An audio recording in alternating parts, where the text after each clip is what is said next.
listeners and online viewers. I'm Shane Fedelin. I'm Ana Mirabares. I'm Gabriel Kimpo. I'm Sophie Ellie. I'm Sarah Hurtado. And for today's episode, pag-uusapan natin ang naging talakay namin sa loob ng ilang taon. Ilang taon? No, ilang buwan. It's okay. So, sa loob ng... So, for our agenda today, pag-uusapan natin ang mga naging topic namin sa loob ng ilang buwan sa aming subject, which is RPH. Pero magkakaroon tayo ng twist dahil for our video, meron tayong mga hinandang pagkain para naman mas maging Entertaining. Yeah. And ano mga food natin? Siyempre, meron tayong Favorite ko mga non-sponsored eh. Mazda. Pichi-pichi. pichi-pichi Street and foods. Iba't iba tayong street foods tulad ng kwek-kwek, meron tayong fishball, and then kikiam. yeah, and of course, healthy. Siyempre, hindi rin mawawala yung mga Yung puso chicheria. namin Way pala yung puto namin. So, ayun nga, ano bang mga naging topic natin sa RPH? During, ayun. Ano yung mga naalala niyo? Naalala niyo. So, saan kayo nag-enjoy ganyan? Hits. Hindi naman natin lang ano. Si Maganda at Parakas. Ayun na, meets! Pero pag-usapan din natin. Ito po. Pero di ba napag-usapan din natin, like sa mga provinces, meron talaga tayong kanya-kanyang mga meats. Ikaw, Saan ka? Cavite. ikaw, Kainta. Pangasinan. from Lower. Mami niya ba? Ano? Saan ka? Uy, saan ka? Ikaw pa. Sabi ka lang si sumubong mo. Pwede kumain ka. Kain. And ayun nga. Kain. Sa mga naging topic nating meets, sino yung pinaka-favorite nyo? Anong story? Ang sa atin, pwede sa atin. Sila sa childhood. Di ba gumawa tayo ng Oo. individual? Di ba Yes, ate. Ano pa na sa atin? Si Dayang. Dahil yung game pasan ba naman? Sa inyo, sino ba sa inyo? Thursday na. Yan. Yung merong ship, guys. Ram talaga. Dalo ba na? So, of course, pag-usapan din natin about sa mga remaking, record. Hanggang ngayon, di ba, parang nangyayari pa rin.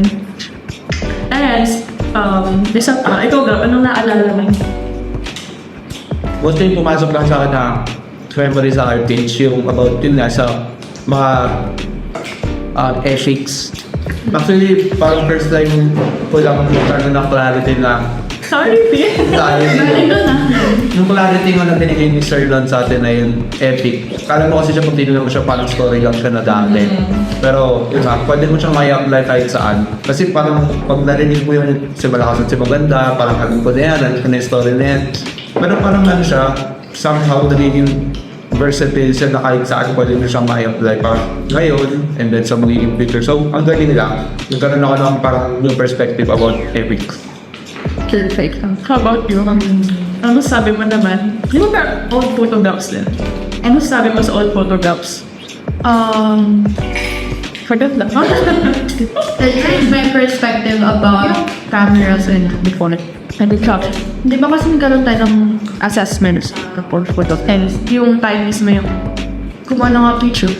Like, para sa akin kasi dati is, kapag kumukuha ka ng picture, parang for memories lang, ganyan. Pero nung, yung kinuhanan natin yung mga pictures, lalo na yung bata, so kayo matanda na nagkilala ko ng balat mo yun, tsaka taho. Very sure. Sige, insert na lang natin. Parang, naano na yung mga pictures na kinukuha na natin may mga deep meaning pala talaga siya na hindi lang picture ganun. Pero kapag nakita ko kasi sa totoong buhay, parang mas malalim yung parang nafe-feel ilalim talaga. Natin lang po ito. Pero speaking of old photographs, alam ko meron kayo kinanda ng mga pictures nyo na talaga namang isi-share nyo para naman magkaroon ng idea about old photographs. Okay, simulan mo, Sarah. Okay, this is where... Ano naman? Kaya mo na yan.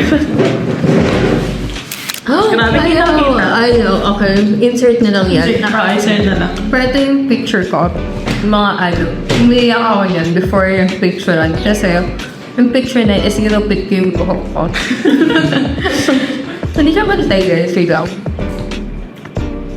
Makikita niyo, nakaw talaga ako kasi pag ganun siya, hindi na pantay, walang straight na linya dyan. Ano picture lang pa? After mag-apet. Sige, lang picture ako nito. So, the memories daw. Tapos yung buhok ko rin yan, hanggang tenga na sa sobrang iklit. Yung naik ko si Dora sa ikli niya. Tapos para daw pantay. Tapos ang tagal niya tumubo. Parang ilang buwan ata. Tapos naging ano pa ngayon, signature hair na sobrang ikli. Tapos wala pa akong ikin at ganun very nene. So, paano ba siya, ba't mo siya kinikit hanggang ngayon? It's memories. Parang yung funny nangyari sa childhood ko. Tapos parang gusto rin ng parents ko kasi daw cute ko dyan. So, ayun. May reaction. How about you, Fia? Ano mo share mo pictures? Insert na lang Kasi may phone starting guys. Anyway, yung picture ko sa ngayon, nakikita niyo dyan sa screen, kumakain ako sa Jollibee. Though, yung kasi ito, pinaka nakakita ang photograph of me when I was younger, but I had a lot of pictures pa na parang may mas funny na background story. Pero kasi yun, parang naalala ko, it was like sa Makati ata at that time, dun sa Jollibee. And then wala lang, parang I was like eating alone lang, and then parang all of a sudden sabi ng nanay ko, picturean niya raw ako kasi hindi na ako picturean. Wala na lang magawa, tsaka camera shy din ako that time, so parang hindi ako nakatingin sa camera, kaya parang, highlight lang. Ganon. Pero, yeah, sige, hindi na muna. Sige, ito, insert nyo na lang yan. Saan mo sa kayo mamaya? Pero ayan, yan. Sino pa dyan? Baby pa ako dyan. Pero makikita niya na naka-shades ako. Actually, yung baby picture niya na nakatayo ko niya pero tulog ako na baby. Huh? And then, natutulog ako niyan and then, yan, tinagtripan ako nila mama and papa, nilagyan nila ng shades kasi mukha daw rockstar. Tulog ako niyan actually. Weird na naman. Kaya nga, nakatayo na tutulog, diba? Ang galing. Tapos nilagyan nila ako ng shades kasi mukha daw rockstar. So, Hindi ba siya kulat niya? medyo, ano mo parang kasi. Pero, ayan, naging, kumbaga malaki yung memory nito para sa akin kasi, yun sa, paglaki ko ngayon, parang yun nga, nahilig din ako sa music kasi nagmana ako kay Papa. And then, yun nga, doon ako natutugtog, and then nagbanda, and then, yun nga. Uy, wala na. Pero, Instruments na yung gusto mo. mostly gitara. Pero yung parang lagi ng guitar, bass, electric and then yung acoustic. Pero yun mostly naging musically trained ako dahil kay Papa. Siguro dahil pinipilit na ako, parang ginijinx na ako yung bata. Insert pa kanina. Ginijinx na ako yung bata ako. So ayun, very importante itong picture na to para sa akin. Kasi yun, ikaw mag-ana. Tumakain mo si Ane. Guys. Commercial mo na guys. I think I need to, Kita puto. wait, get the hair. Kain mo na kami. Oo. Mabilis lang. Hindi mo na ba ikakat yan? Hindi. Kaya ano siya?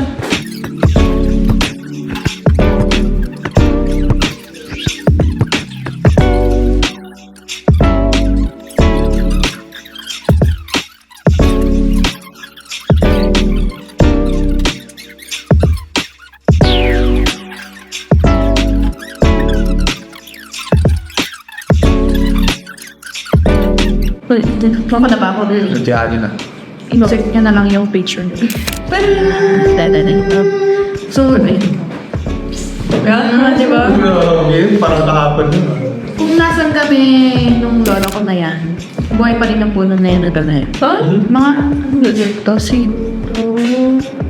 2040? Kasi, naalala ko tong picture na to, mga mag-Christmas na to kasi. Yung mama ko kasi is white double. So, yung lola ko talaga nang palaki sa akin. Hanggang ngayon, actually. Kasi yung mom ko, nasa Dubai pa rin. So, itong mga time na to, wala. Napaka-halaga. Halaga? Memories. Ang precious lang ng precious. Precious lang Kailangan talaga inuulit yung mga Diba? Picture lang to kasi.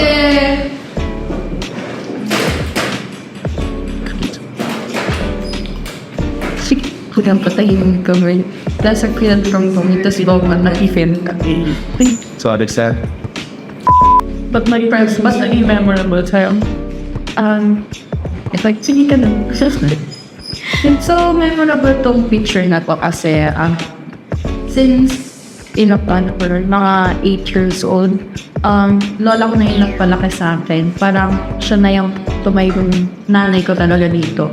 And sana, mas sumaba pa yung buhay niya. Kinikis na. Parang hindi ko kakayanin kapag huwag maiiyak. Kaya, kinikip ko pa rin tong picture na to. Kaya namimiss ko talaga siya. Uwi ka na sa Japan. After talaga na ito.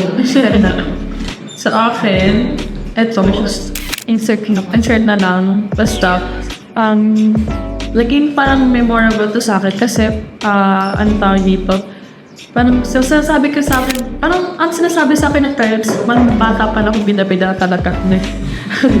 So parang itong time na to, may fiesta sa amin. Tapos parang nakikisama ko doon sa mga sumasayaw din. So, parang, wala lang. Ito yung unang nahanap ko rin. So, kinikip ko siya kasi bukod sa igilan na yung mga pictures ko. Sorry. Ayun, kinikip ko siya kasi wala lang. Parang sarap lang din balikan. Pag, alam mong sobrang stress ka na. Sarap din balikan yung panahong bata ka, diba? So, ayun. Based naman sa mga narinig ko sa mga kwento din nila, ito na naman. Parang lahat naman tayo, nagkikip tayo ng pictures as parang for memories, diba? So, kayo, paano nyo i-compare naman? Pwede yun sa past natin yung topic natin sa RPH, paano nyo i-connect yung photographs before and gusto simulan mo gawin? Saan kung may masasabi ka? Actually, para sa akin yung paggawa ng photograph noon at saka ngayon, sobrang light difference. Kasi dati talagang pinanihirapan pa yung photographs paano kang gawa. Yeah. Kaya dyan pa yung parang may Kodak film, kailangan mo pa yung pinagkis mo. Yung Kodak film, kailangan pag nag-picture ka sa camera naman, kailangan mo pa siya dahil dun sa parang parang gano'n. Yun. Tapos, kasi ano siya nakomplikado siya. Hindi siya yung parang way na isang doon mo lang pwede kung nakagad i-print ng mga instax. So, ayun. Medyo dati napaka-komplikado. So, doon ko nakikita na yung photos na kinuhanan noon is talagang nakukunta na rin natin yung ngayon kasi alam natin ng value noon kung gaano siya kahirap gawin. Doon siyempre memory, yun lang yung pinakapagawa ng picture in particular, but yung event na nangyari nung that time na kinuhanan. Tulad ng binigay niyo mga example, diba? May mga kanya-kanya iba't ibang memory nun, pero kinikip natin yun hindi dahil sa mahirap yung kipunin, kundi kung ano yung buhay natin no, na parang gusto na natin yung magkaroon ng views dun sa past natin.